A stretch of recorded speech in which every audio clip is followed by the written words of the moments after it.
Le banc à rouleau est un moyen d'essai permettant d'analyser les émissions et la consommation d'un véhicule sur un cycle donné, vitesse en fonction du temps.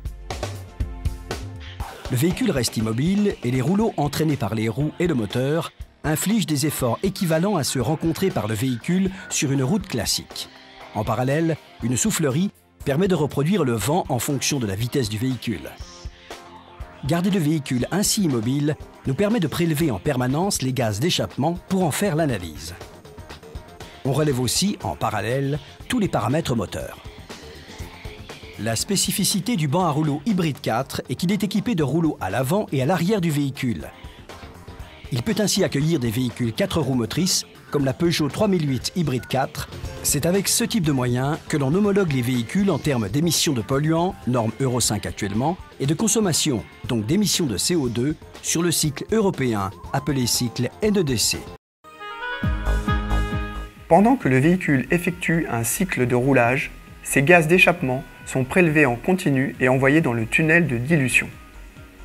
Ce tunnel facilite et fiabilise la mesure de la composition des gaz d'échappement. Il permet de reproduire les conditions réelles de dilution dans l'environnement. En parallèle, des mesures de polluants gazeux, monoxyde de carbone, hydrocarbures brûlés, oxyde d'azote, on procède à des mesures de particules en masse et en nombre. La mesure de la masse de particules contenues dans les gaz d'échappement est réalisée grâce à un système de filtre de collecte réglementaire qui retient les particules à sa surface.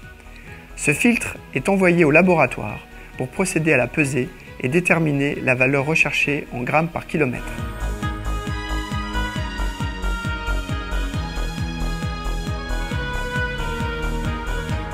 On réalise également la mesure du nombre et la mesure de la taille des particules au moyen d'un compteur.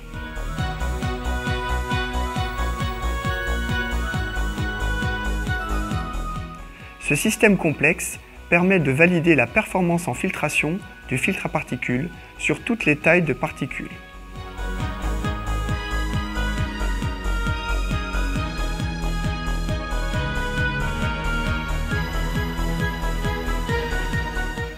On obtient ainsi un graphique exprimant la distribution en taille des particules allant de 7 nanomètres à 500 nanomètres.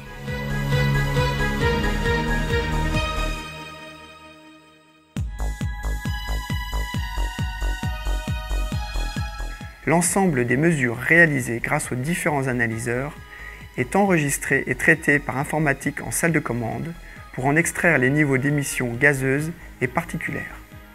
Les résultats ainsi obtenus seront confrontés aux limites réglementaires nous permettant de valider le système de dépollution.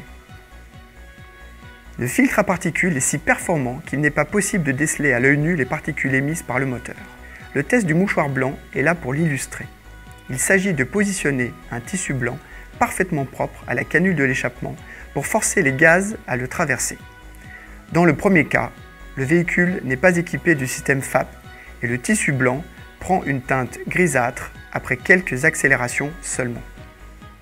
En revanche, si l'on opère de la même manière, mais cette fois en positionnant le système FAP entre le moteur et le tissu, ce dernier reste complètement blanc.